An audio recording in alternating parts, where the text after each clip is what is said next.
Tuning in, we just broke the news. The sale of the Tower Theater is off, kaput. There's no sale.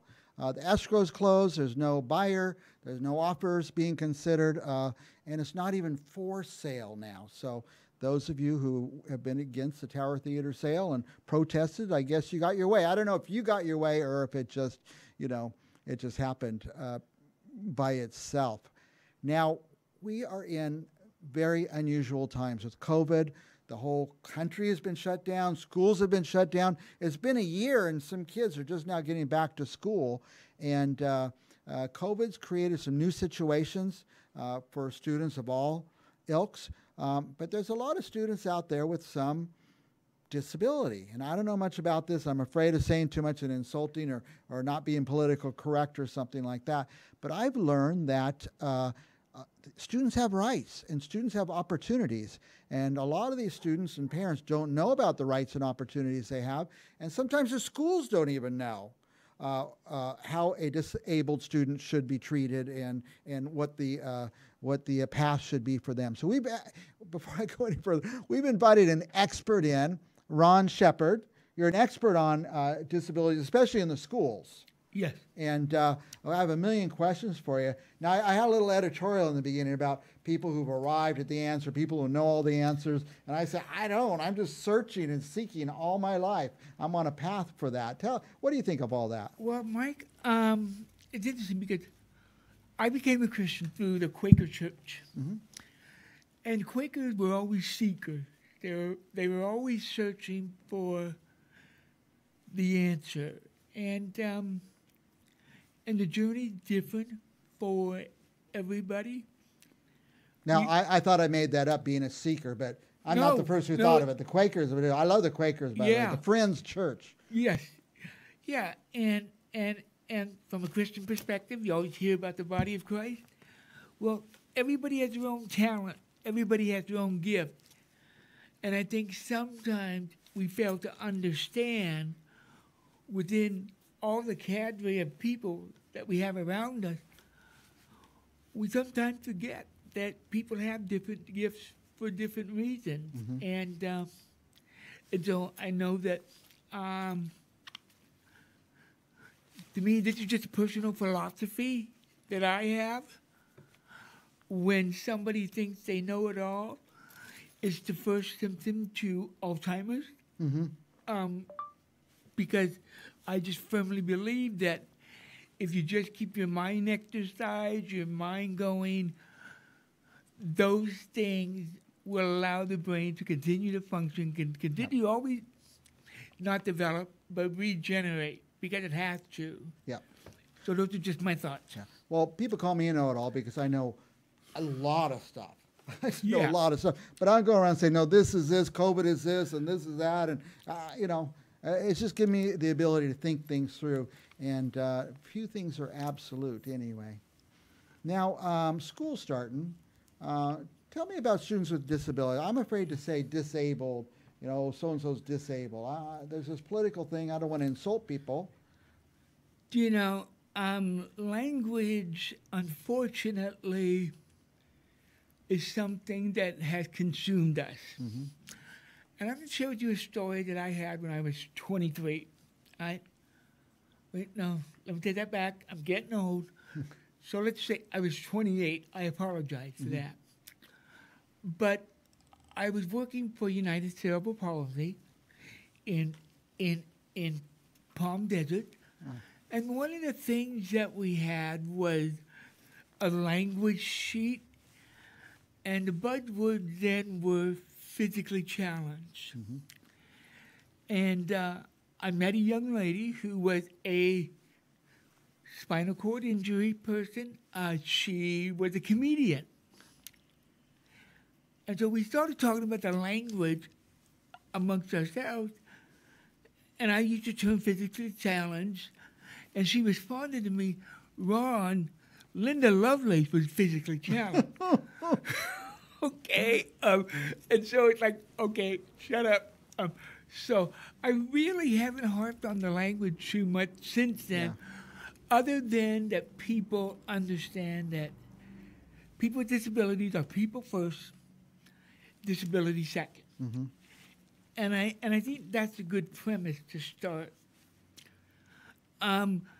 Before we get started, I brought a little film clip Oh, from The Sound of Music, and I wonder if you could put that on Yeah. and listen to it, because it really sets the stage for what I want to share. yeah. Okay? As we're setting that up, I just want to say that, well, there's a lot I don't know about, people with, we have someone comes in our office every week who is totally deaf. I have buddies I hang out with down at the pub who they're in wheelchairs. I just act like I don't notice. I don't want to be disrespectful for them, but they don't seem to be asking for anything special, And that's the whole thing. I have learned what it's like to be on the fence, because in my own physical disabilities, I feel like I'm on the fence between being fully ambulatory or requiring a chair full time. And so I've learned that should I need anything, I should just ask. Great. But other than that, don't assume anything. I'm pretty independent. Yeah. I used to, when you come in, I'd jump up and start moving things around and stuff. Then finally I figured out Ron will tell me. He'll tell me if he wants something. That's exactly I like it. that. We had the film clip ready? Okay, a clip brought by Ron for The Sound of Music. I have no idea what's going to happen, even though I've seen the movie a million times. She climbs a tree and scrapes her knee. Oh, how do you solve a problem like Maria? How do you hold a moonbeam in your hand?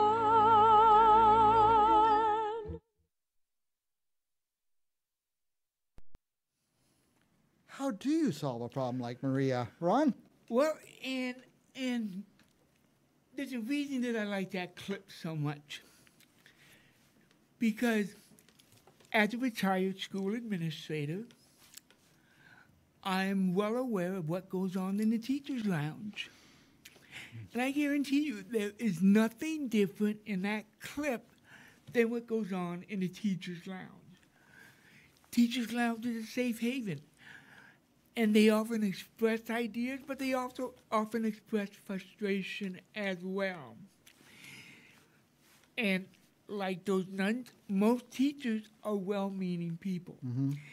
They are people, though, and they often end up frustrated because they don't have the answers to solve the kid's problem, whatever it is, in the classroom.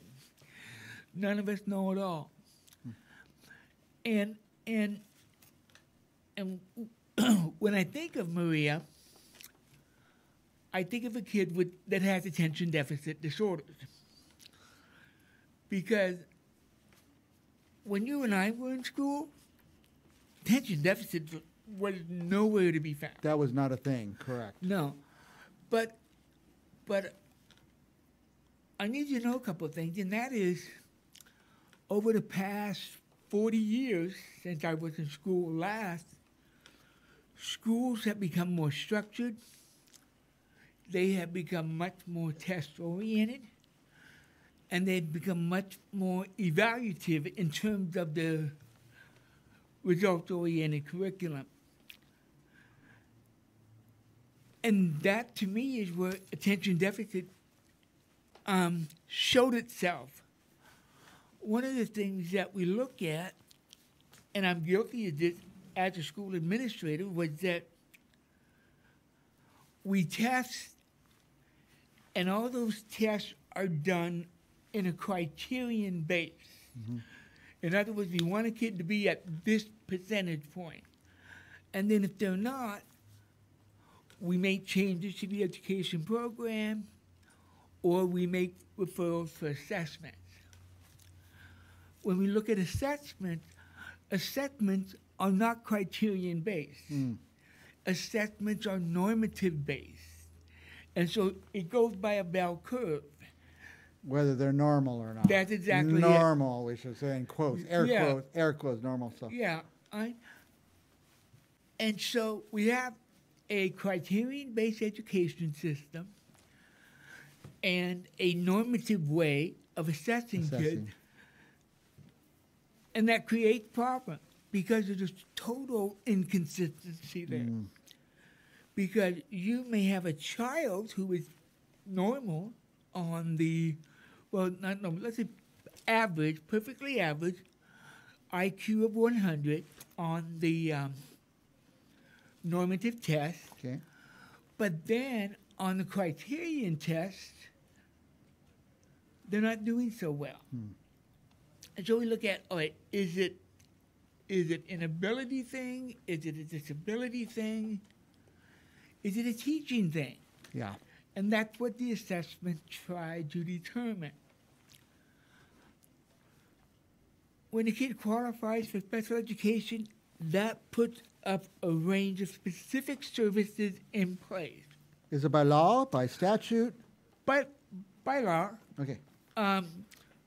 But the one thing that we need to remember, the majority of education changes don't happen by law. The majority of changes in education happen through case law.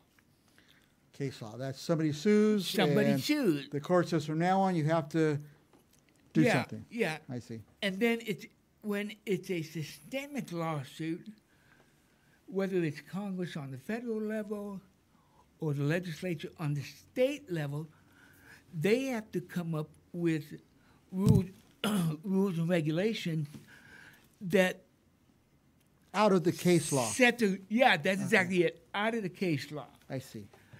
And so that sets up the rules and the regulation. I want to use that as a framework, though, because not every kid with a disability qualifies for special ed. Okay. And those kids often have what's called 504 plans.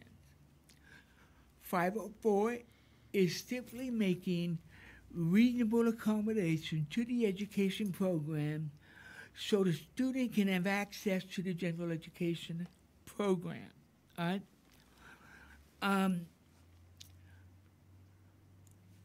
When you and I were in school, they had the chalkboard,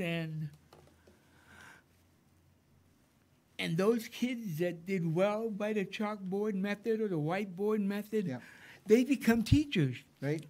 All right? And so out of habit, they begin to use the same thing. Today's teacher uses smartboard because that's the way they learn, different PowerPoint presentations because that's the way they learn also. But kids with disabilities need to have access to those things. And so what they may need to do is they may need to have access to the entire curriculum early, especially if a kid has attention deficit disorder. Because one of the assumptions about attention deficit disorders is that the kid doesn't take in anything because of the attention span. They're thinking of something else. Yeah, but here's the reality. We are inundated with tons and tons of information. Yep. And the kid with attention deficit disorder, they don't have that gatekeeper. You and I, in our daily life, we have that gatekeeper. That allows us to focus on the things that we need to do. Maybe 10 things going on, but we could narrow it down to 1 or 2 or 3. That's exactly it. And you say with attention deficit disorder, you don't have that ability to narrow it. You're just taking it all in. That's exactly it. And there's an expression that we sometimes use when we look at kids, and even ourselves on a daily basis, we make fun of ourselves by using the term squirrel. If there's a squirrel in the tree and the kid's looking out the window, that kid with attention deficit disorder is going to be the first one that sees the squirrel. And that's just how it is. Yep. It's not a negative thing, Right. but it's something that we have to be cognitively aware of, okay? Now, when we look at kids with attention deficit disorders, they've been out of school for the last year. A year. A year. Can you believe that? Okay? And so there lies in part of the problem. Now more so than ever. Because as kids begin to get acclimated to the classrooms again, teachers are going to want to say boom, boom, boom, and try and get things back to normal as fast as they can. If normal really exists. Yeah. But I guarantee you that kid that either has the attention deficit disorder, maybe has a social emotional disorders going on, it's going to take time for those kids to be fully engaged. Yes, they will be at the school full time, but I guarantee you, there's no way they'll be engaged full time because those skills have to be brought back. Some of those skills may have to be taught again, okay? Now, the other thing, though, is that we also have to look at kids in terms of what they want to buy into on the school site. For example, in the film clip, they're talking about Maria, who in The Sound of Music, Maria was a gifted vocalist. Yeah. We have kids in schools who can sing beautifully, but they have difficulties in the classroom. Right. We have kids who are athletic, but again, they have difficulties in the classroom.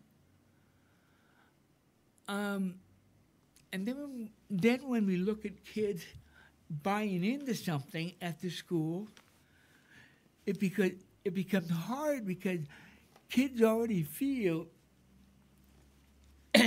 alienated. And they're going to feel alienated even more over what's been happening over the past year. And it's no fault of the teacher, it's no fault of the kid. It's just what it is, okay? And so collectively, there needs to be a system in place that allows for the acclimation back to the classroom and engage the student and the teacher in a partnership to where these will be the expectations, these will be the things that we know you're going to struggle with, and therein lies the 504 plan. With a kid that attention deficit disorders, especially kids that have 504 plans, I would ask the kid always, are you left-handed or right-handed? When I say that, every school administrator, school site person looked at me like I was completely nuts. Yeah. But one thing I know about left-handed people is that they tend to be more creative. And from an athletic standpoint, they're extremely gifted. Because whether you're a pitcher for a baseball team, a pitcher for a softball team, the left-handed pitcher or softball pitcher always has the advantage. And if you're on a football field, again, because you're left-handed, your body mechanisms are completely different. And that's your advantage. Because if you're on a football field, you have 21 other players who all like each other, but if you got a left-handed kid out there, they have an advantage.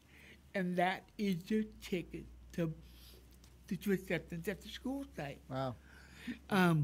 Something that I've always believed. And it's much harder to do than say. That's just one of the things that I use on a regular basis. Now, you could talk, what's the plan? Something B plan, you called it? What, 504 plan? 504 plan. Yeah, now you, I understand that you will help families if they have a kid, maybe, I mean, a parent doesn't know what to ask, a kid doesn't know what to ask. This is their first time at this rodeo, But you've been down the road. Yeah. Sometimes you can consult with people. Is that what you do? Oh, yeah. I'm always willing to help out parents. Fees are always negotiable, okay? Because kids are always the most important to me. And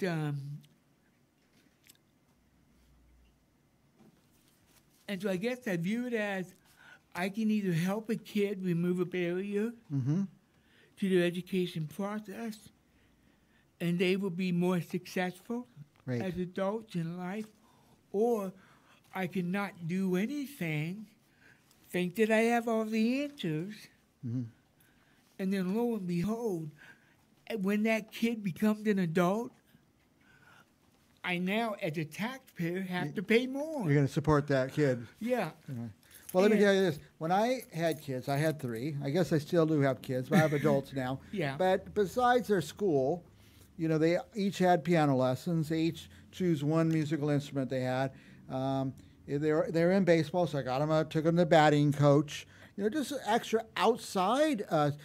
We tried karate for about one day, and that didn't go anywhere. And one of my kids didn't, you know, was working on his homework. So we got him an assistants to come in. Yeah. You know, what you're saying is kind of the same. Bring in the extra troops to kind of help build and broaden your kid and help him catch up, or find a way to operate in the system that he's in. Yes. So if somebody's saying, man, my kid, this has been going on for years, and, you know, it's just sinking and sinking. I need some help. They can call you. Yes, they can. And I'll gladly help. Now, I always call you an education consultant. It says under your name, there are kids with disabilities and their families. Yes. And there's even a phone number people could call. Yes. Yeah. And they can call me at 559-593-1037. Now, the reason why I say kids and their families, education is a partnership between the kids, the families, and the school district, and the teacher. Everybody needs to be on the same page. Because if somebody's not on the same page, who's the first person that's going to know? The kid. The kid. And you know, as a parent, a kid knows when to play one parent against the other. Oh, yeah. Or the parents against the teachers. That's exactly it. All right? And so that's why there has to be this innate bond between teachers and parents, that they agree that for the benefit of the child, these are going to be the priorities, and these are the things we're going to expect from this student. And they can't have a waiver from that. It's non-negotiable. Now, there's things available for students who need help here and there. And you're an expert on that. You've been doing it for years. You went up through the school district. You work for organizations like Cerebral Palsy, and you've got a great background in this. But who doesn't know is not an expert usually, or the parents, certainly not the student, but a lot of times the school district doesn't even know. No. Not only what is available to the student, but what they're required to make available. Am I right there? Yeah. Yeah. So that's why sometimes bringing someone like you in. Yeah, and you know, part of the issue is that when teachers go to school, when administrators go to school to be administrators, they are taught educational law. And the problem is that sometimes mistakenly issues like civil rights and education programs get put underneath the education umbrella. The truth is, education falls under the civil rights umbrella, the 504 umbrella, the special education umbrella, all those things. Education is accountable to. Those things are not accountable to education. Can you understand the difference? Yeah, there? I see it. We think of it backwards. Yes. Especially people in education probably think of it backwards. Yes. So, yeah. And to no fault of their own. It's a beast that has taught it this way forever and ever and ever. And the beast never changes. Yeah. So. Well, I'm getting a signal that we're kind of running towards the end of the time, but I wanted to ask you, and I'm going to give you a chance to sum up all this stuff. Your whole life in 1 minute, Ron, in a couple of minutes. I'm just kidding. No hurry. What would you want people watching to do if they have a question? You want them to call you? Yes. All right, just pick up the phone and call Ron. Ron Sheppard, by the way, 559-593-1037. Ron, what else do you want our viewers to know? Well, this is more of a gut check for everybody, and it's something that I've had to learn through my own experiences with having a disability. Most people don't care what happened to you. Do not care. Mm-hmm. What they care about is how you respond. And so if a kid responds to the challenge well, like, I'm going to overcome this, you know, and the kid's going to have to mentally say to themselves and to the teacher, I'm going to overcome this with you or without you. Mm-hmm. And that inspires teachers to teach. That inspires administrators to come up with plans. That inspires nurses to really be detail-oriented in what the child needs to be successful on campus. Because the truth is, education people are human. Mm-hmm. And they want to be inspired, and they don't want to be dragged down into the muck either. And it's so easy to go there. But the challenge is, how do we respond? Well, I'm thinking families ought to call you. Can teachers call you? Teachers can call School me. Administrators? Yeah, and I've done contract with lots of nonprofits in the area, with some school districts in the area. And it's not that I cost a lot of money, it's just that it's a service that I know people need, and then I can help them do it. Right. Yeah, but the first call, it's free to call. Yeah, it's always free to call. Ron, call him, ask him the questions, especially now. I mean, you knew how your student was before. They've been idle for a whole year, and now they're going to drop him right back into that classroom with a classroom full of people that are now challenged by being behind and being out of touch and things like that. And young boys seeing young girls seeing young boys. There's going to be a madhouse there at that school. That's a madhouse waiting to happen, yeah. All right, Ron. Thanks for coming on. We'll have you back every month or so, and I want to talk about this. All right, thank you. Thank you for I know having me. it's hard to talk about specific cases, but maybe next time we can have some examples and without That'll giving away people's personal thing. You're watching Newsmakers. I'm Mike Briggs. Our guest has been Ron Sheppard, disability consultant. Just call and ask him, talk to him. We will be back next week with more Newsmakers. We'll be back right after this. We won't be back. That's the end of the show.